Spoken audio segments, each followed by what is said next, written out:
भक्तों, तो गंगा इस तरह से 8 गंगाओं का नाम है।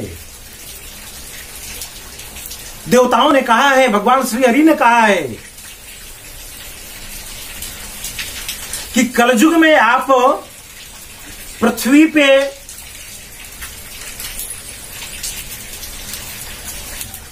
संपूर्ण लोगों के पापों को धोएंगी और संपूर्ण लोगों के पापों का प्रायश्चित करने के लिए लोग आप में स्नान करने आएगा। जो व्यक्ति शुद्ध चित्त से अपने आप को पवित्र करने के लिए गंगा जी में स्नान करने जाता है, माता गंगा उसके संपूर्ण पापों को धो डालती हैं। लेकिन भक्तों, गंगा से मुक्ति किसकी होती है? गंगा में के संपूर्ण पाप किसके धुलते हैं? क्योंकि गंगा को जल कहा गया है। ये जल है जो संपूर्ण पापों को जला देती है, आपके संपूर्ण बुरे कर्मों को जलाती है। ये गंगा जल है।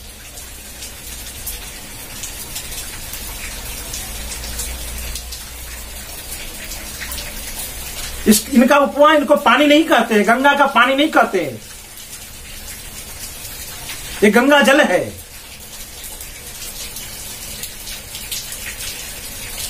और उसी केवट प्रसंग में रामचरितमानस में तुलसी बाबा ने कहा है,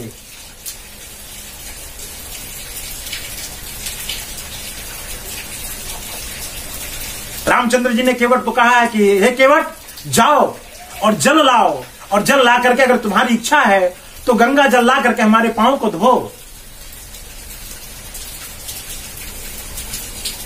लेकिन केवट जल नहीं लाता है, एक कठौते में ला करके जल तो लाता है, लेकिन भगवान से कहता है, लक्ष्मण जी कहते हैं कि पांव पखारो जल से। तो केवट कहता है कि लक्ष्मण भैया, ये जल नहीं, मैं जल नहीं लाया हूं, मैं तो गंगा का पानी लाया हूं। लक्ष्मण जी ने कहा, पानी और जल में क्या अंतर है?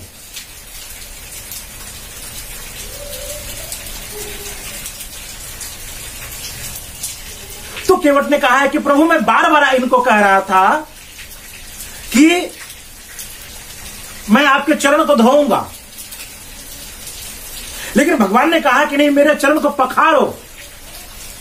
तो पखारने में और धोने में तो अंतर है ना प्रभु। लक्ष्मण भैया ने कहा कि क्या अंतर है? पखारना और धोना तो एक ही है। तो केवट ने कहा कि अगर अंतर नहीं होता तो ये 2 शब्द नहीं बनते। प्रभु, पखारा तो जल से जाता है, और लोगों ने, संसार वासियों ने गंगा जल को जल रहने नहीं दिया है, इसको तो लोगों ने पानी बना दिया है। जाएंगे अपना शरीर रगड़ रगड़ रगड़ रगड़ के अपने मैल को छुड़ाएंगे, मैल को धोएंगे, और क्या, अपने कपड़े को भी गंगा जल में ही धोएंगे, गंगा जी में ही धोएंगे, कुल्ला भी गंगा जी में ही करेंगे। और तो और मेरे प्यारों, अपना सीवर का जो जल है ना, सीवर का जो पानी है, गंदा पानी, सीवर का जो गंदा पानी है, उसको भी गंगा जी में ही बहाएंगे। बोलो जय श्री राधे। मेरे प्यारों, तो गंगा जी को, गंगा जल को तो गंगा जल लोगों ने रहने नहीं दिया है। केवट कितना सुंदर तर्क देता है लक्ष्मण जी को। बोले लक्ष्मण भैया, आज मौका मिला है, आज मैं भगवान श्री राम के, प्रभु के चरणों को धोऊंगा, और धोने के बाद ये जो जल है, ये जो पानी है, भगवान के चरण को धोने के बाद जो बचेगा अवशेष, इसको मैं गंगा जी में मिलाऊंगा, और तब ये गंगा जल होगा। और तब मैं गंगा जल से फिर भगवान के चरणों को फिर से धोऊंगा और फिर उसका पान करूंगा,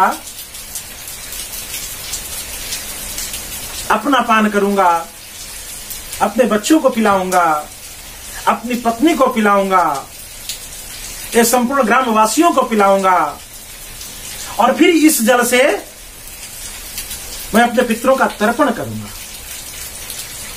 मेरे प्यारों, हमने गंगा को दूषित नहीं कर दिया है। जो हम पे उपकार करने के लिए, हमारा कल्याण करने के लिए इस धराधाम पे आई हैं,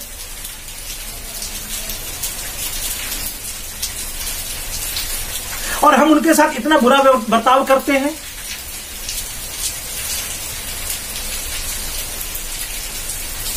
मेरे प्यारों, डूब मरने वाली बात नहीं है हमारे लिए।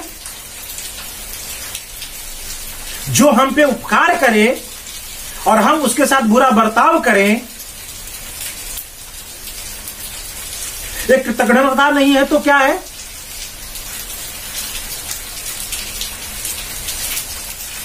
हमसे भी कोई गया गुजरा होगा।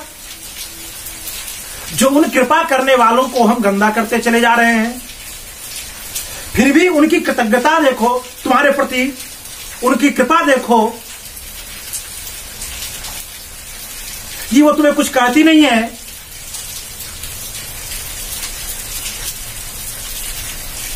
तुम्हारे संपूर्ण पापों को चुपचाप धोए चली जाती हैं। मेरे प्यारे, वो गंगा देवी, गंगा में स्नान करने का मात्र और मात्र एक ही तरीका है और बाकी कोई तरीका नहीं है। सबसे उत्तम स्नान गंगा स्नान जो कहा गया है वो है मौसल स्नान। मौसल स्नान मतलब आप जाएं, सर्वप्रथम गंगा मां है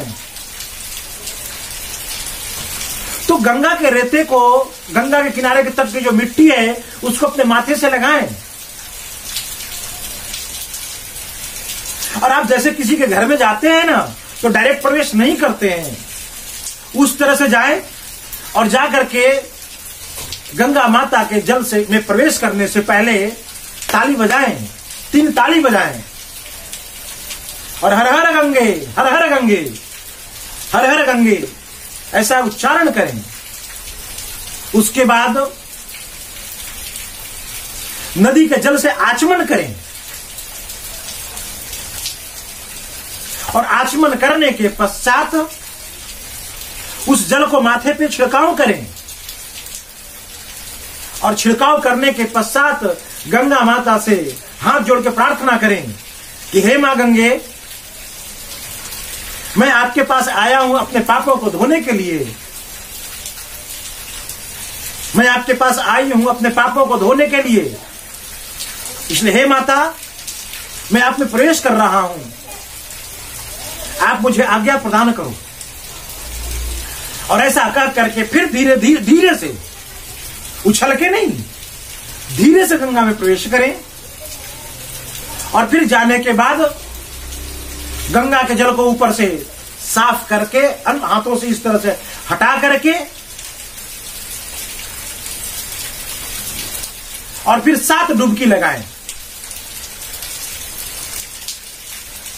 लेकिन जब डुबकी लगाएं तो सिर्फ डुबकी लगाएं और बाहर निकलें।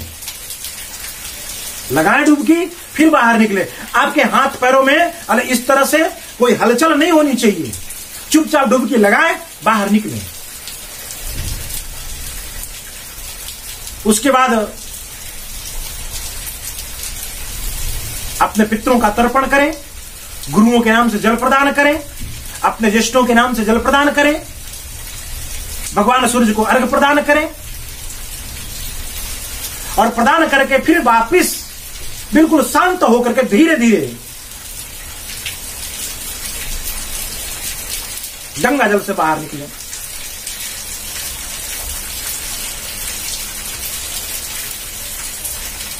मेरे प्यारों, इस तरह से जो गंगा स्नान करें और संपूर्ण श्रद्धा साथ वस्त्र भूल करके भी